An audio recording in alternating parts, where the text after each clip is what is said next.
called Share My Mind and You Don't Die. This is the Season 3, the episode 492 in the series How to Manifest Immortality. And the name of today's teaching is The Holy Spirit's Plan of Forgiveness. Atonement is for all, because it is a way to undo the belief that anything is for you alone. To forgive is to overlook. Look then beyond error, and do not let your perception rest upon it, for you will believe what your perception holds.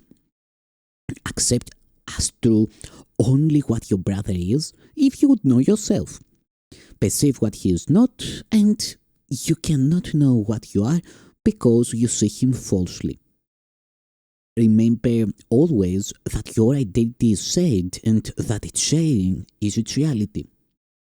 You have a part to play in the atonement, but the plan of the atonement is beyond you. You do not understand how to overlook errors, or you would not make them.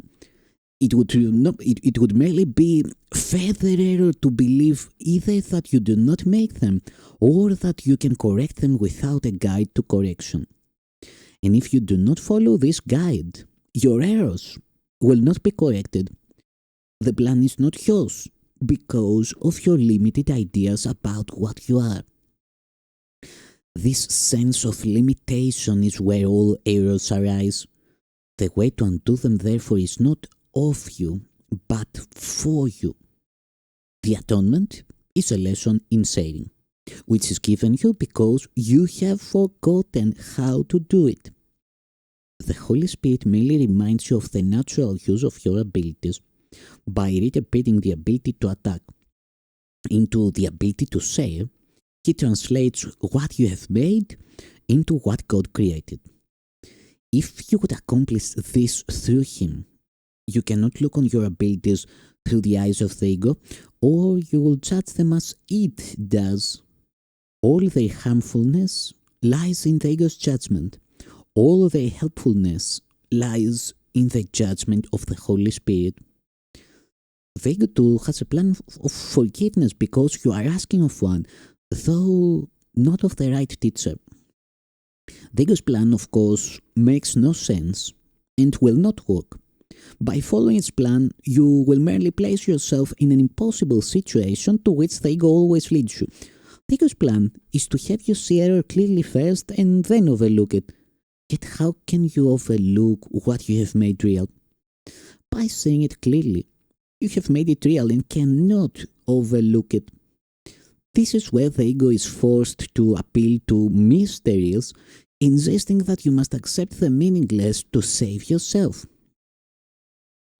Many have tried to do this in my name, forgetting that my words make perfect sense because they come from God. They are sensible now as they ever were because they speak of ideas that are eternal.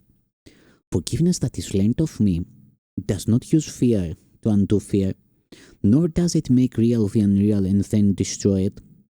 Forgiveness through the Holy Spirit lies simply in looking beyond error from the beginning and thus keeping it unreal for you. Do not let any belief in its realness enter your mind, or you will also believe that you must undo what you have made in order to be forgiven.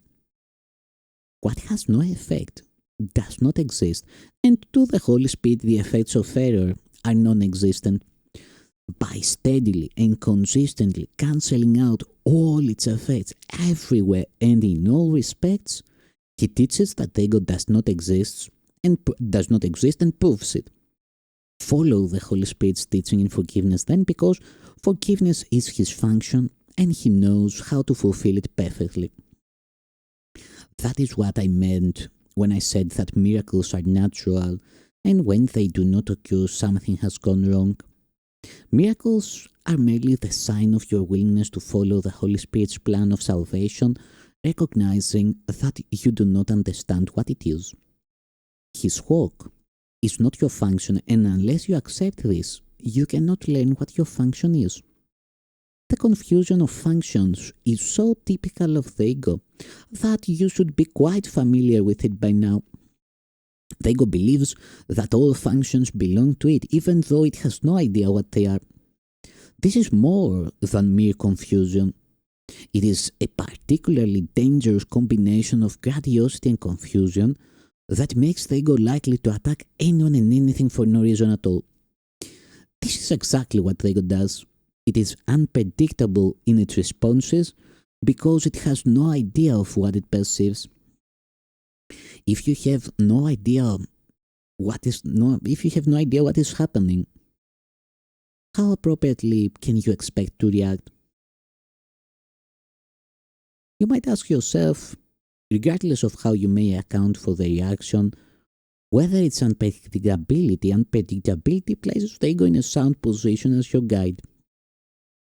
Let me repeat that the ego's qualifications as a guide are singularly unfortunate, and that it is a remarkably poor choice as a teacher of salvation. Anyone who elects a totally insane guide must be totally insane himself.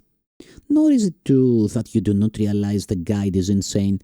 You realize it because I realize it, and you have judged it by the same standard I have. The ego literally lives on borrowed time, and its days are numbered. Do not fear the last judgment, but welcome it, and do not wait, for the ego's time is borrowed from your eternity. This is the second coming that was made for you as the first was created. The second coming is merely the return of sense. Can this possibly be fearful? What can be fearful but fantasy, and who turns to fantasy unless he despairs of finding satisfaction in reality?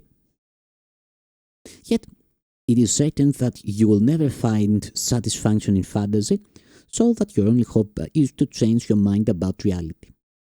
Only if the decision that reality is fearful is wrong can God be right, and I assure you that God is right. Be glad then that you have been wrong, but this was only because you did not know who you were. Had you known, you could no more have been wrong than God can. The impossible can happen only in fantasy. When you search for reality in fantasies, you will not find it. The symbols of fantasy are of the ego, and of these you will find many. But do not look for meaning in them. They have no more meaning than the fantasies into which they are woven.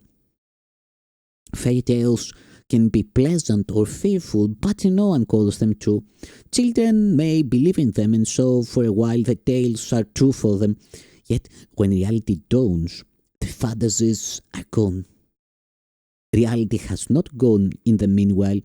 The second coming is the awareness of reality, not its return. Behold, my child, reality is here. It belongs to you and me and God, and it is perfectly satisfying to all of us. Only this awareness heals because it is the awareness of truth. Thank you, Son of God.